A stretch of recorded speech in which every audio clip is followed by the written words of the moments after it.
Kami menjembatani kesenjangan antara pergeseran geologis dan pelestarian pantai dengan menyisir dasar hutan bakau yang terkikis untuk mencari batu akik mentah. Saat gelombang pasang mengubah lahan basah Aceh, kami mendokumentasikan bagaimana harta karun mineral ini muncul bersamaan dengan sarang burung bangau, membuktikan bahwa pengelolaan lahan berkelanjutan melindungi baik permata tersembunyi di wilayah tersebut maupun keanekaragaman hayati burung yang vital.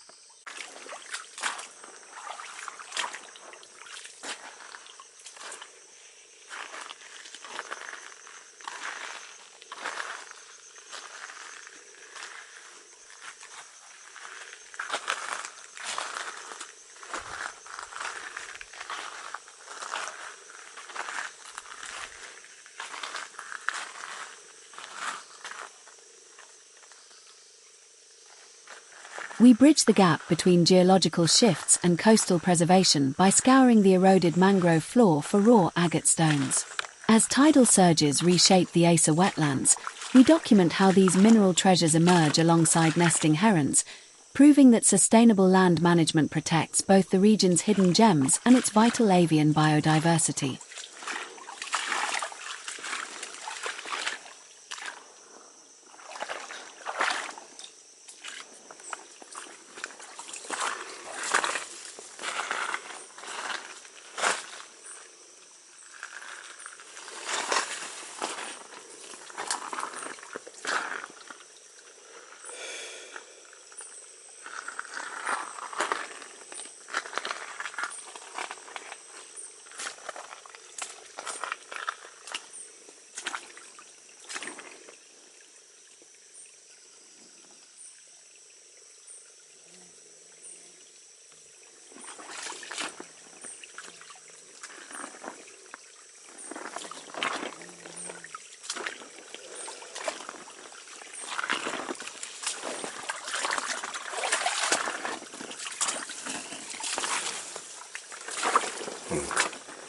Ketemu fosil kayu.